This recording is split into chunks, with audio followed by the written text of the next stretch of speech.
Bonjour à tous ceux qui sont avec nous dans cette salle pour ce 21e Forum Météo et Climat et ceux qui sont à distance également connectés avec nous ce matin. Merci de nous avoir rejoints pour cette belle journée et ces 3 journées pour le Forum international Météo et Climat. Et nous allons dans quelques instants, quelques minutes démarrer avec 4 sessions ce matin.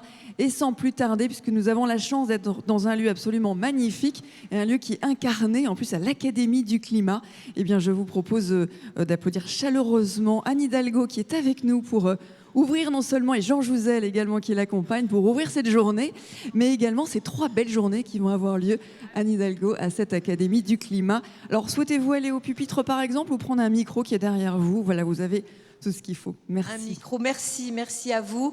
Merci cher Jean et merci à vous toutes et vous tous. C'est vrai que je suis assez fidèle de vos manifestations depuis longtemps maintenant grâce à Jean Jouzel. Vous souhaitez la bienvenue dans ce lieu, l'Académie du Climat. Vous connaissez d'ailleurs Jean, y œuvre et nous aide dans l'orientation aussi scientifique de ce lieu.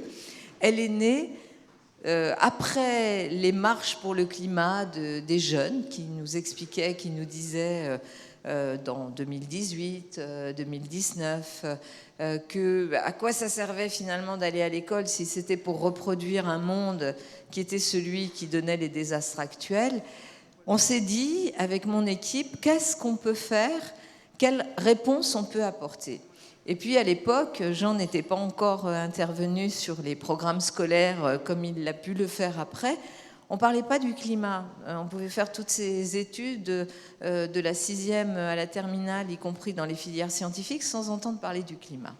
Alors on s'est dit, on va ouvrir une académie du climat, avec les jeunes, les moins jeunes, les scientifiques, les activistes, l'ensemble des acteurs qui montrent cette préoccupation. Et ce lieu va vivre avec sa propre énergie, à la fois de la connaissance, du partage d'expériences. Et ce lieu, en fait, vit très très bien et a une belle énergie parce qu'on y reçoit des scolaires, des adultes, des jeunes. Il y a énormément d'événements qui s'y déroulent. Et je pense que c'est aussi une réponse au fait que cette crise climatique dont on a vraiment conscience, en tous les cas ici à Paris, ailleurs aussi, puisque les effets sont maintenant perceptibles par tout un chacun, cette crise climatique, elle a besoin d'abord de l'engagement des citoyens et de reconnaître leur participation, à la fois à la prise de conscience, à la diffusion des connaissances, mais aussi aux pratiques qui doivent être les pratiques qui nous permettent de lutter contre ces changements climatiques, de s'adapter, mais aussi de réduire évidemment nos émissions et notre impact. Et donc c'est ce travail-là qui se fait ici à l'Académie du Climat, et puis plus globalement, bien sûr, une mairie, une institution comme la mairie de Paris, qui se sent, et je me sens totalement alignée et dans une obligation morale, éthique, politique de tenir compte de l'accord de Paris. Dans cette maison, on essaye de décliner justement cet accord de Paris et de faire en sorte que la parole des scientifiques soit vraiment aussi la parole qui guide nos idées. Je vais finir sur un sujet parce qu'il me préoccupe beaucoup. Bon, vous savez qu'on va accueillir les Jeux Olympiques et Paralympiques, ça va être la grande fête. Moi, j'ai voulu aligner notre proposition de Jeux Olympiques et Paralympiques sur l'accord de Paris. Évidemment, c'est un événement mondial, mais il nous aura permis d'accélérer beaucoup de transformations dans la ville que nous n'aurions pas pu faire dans ces délais s'il n'y avait pas eu ce moteur très puissant des Jeux Olympiques et Paralympiques. Mais ce n'est pas de ça dont je voulais vous parler. Je veux vous parler d'un sujet qui est le sujet de la pollution de l'air, rapidement, et du périphérique. Oui, on va engager la bataille du périphérique. On a des cartes qui sont élaborées par des scientifiques, par la Pure, par Airparif, qui nous montrent depuis 2007 comment sur la région, tout son ensemble, la pollution a baissé, mais d'une façon absolument spectaculaire. On a des cartes qui sont d'ailleurs connues et présentées dans une exposition ouverte à toutes et tous à l'Hôtel de Ville de Paris, exposition gratuite sur Paris. Et ces cartes montrent que quand on agit, eh bien, on a quand même des résultats. Et là, nous sommes dans une situation où on veut nous empêcher d'agir. Et agir, c'est quoi pour avoir des résultats supplémentaires? C'est par exemple faire une file de covoiturage. C'est-à-dire plutôt que d'avoir 4 personnes toutes seules, chacune dans une voiture, de suggérer que peut-être une voiture avec 4 personnes à bord, c'est moins impactant pour le trafic et pour la pollution. Et on veut nous empêcher de faire ça, y compris avec, je l'ai lu hier dans la presse, une proposition de nationalisation du périph' qui est sous la responsabilité aujourd'hui de la ville de Paris. Alors on en est là. Le pays qui a vu signer l'accord de Paris est en train d'élaborer une stratégie pour empêcher une ville qui veut agir et qui peut prouver scientifiquement que quand on agit, eh bien on a des résultats, pour éviter quoi? Des morts et des maladies. Eh bien, on veut nous empêcher de faire quelque chose qui existe à peu près partout sur la planète. Ça fait au moins 30 ans que ça existe à Los Angeles, en Californie et ailleurs, de faire une file de covoiturage. Voilà, on en est là. Donc, cette bataille-là, on va bien sûr l'engager, on va la gagner, comme toutes ces batailles qui sont d'une évidence absolue, mais je voulais quand même vous en parler, parce que ça a à voir évidemment avec le climat. C'est clair qu'en fonction des évolutions climatiques et les pics de chaleur qui sont attendus à Paris, ce n'est pas la même chose de se projeter dans une ville à 50 degrés avec une pollution en plus que de se dire on adapte, on diminue et on essaye de rendre l'air respirable et l'eau buvable et même nageable, puisque oui, on nagera dans la Seine. Merci à vous. Merci beaucoup,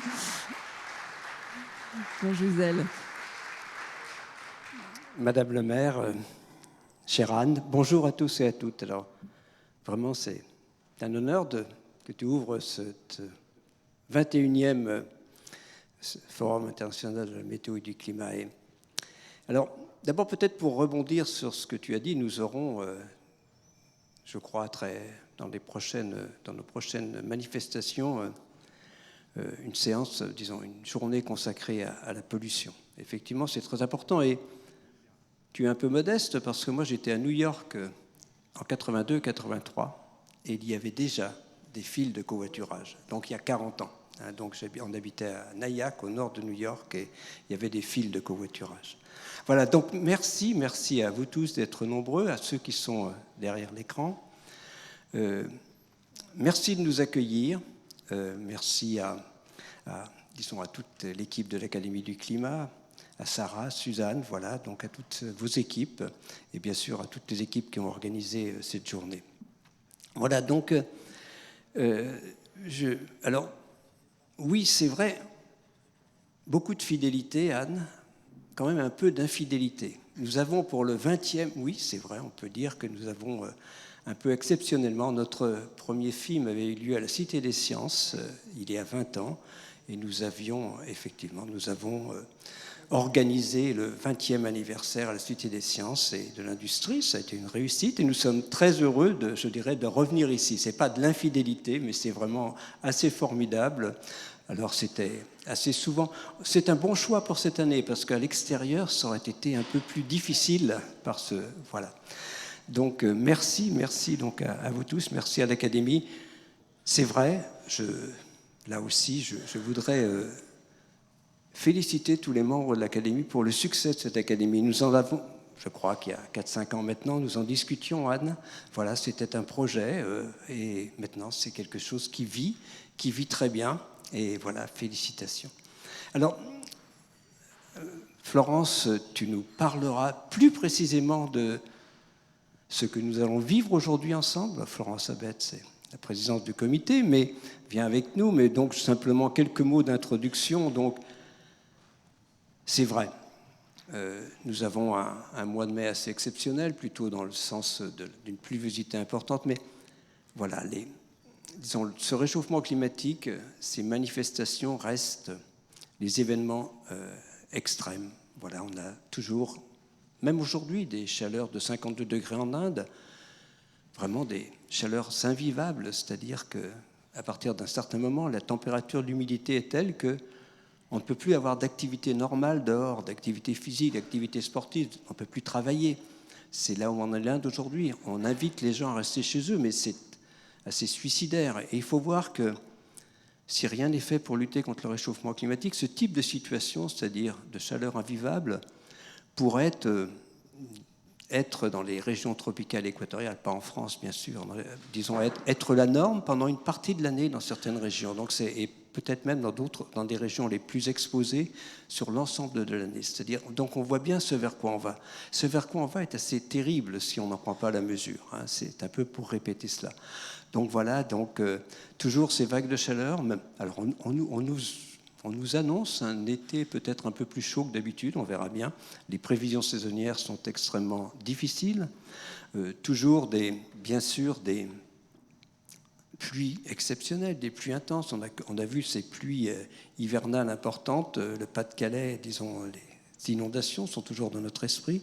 Et puis voilà, on reste quand même, je crois que un des points, une des conséquences majeures du réchauffement climatique, eh bien, ce sont ces successions de sécheresses, ces régions. On peut regarder le pourtour méditerranéen, d'autres régions, bien sûr, le Roussillon est toujours, disons, un peu avec des difficultés à l'accès à l'eau.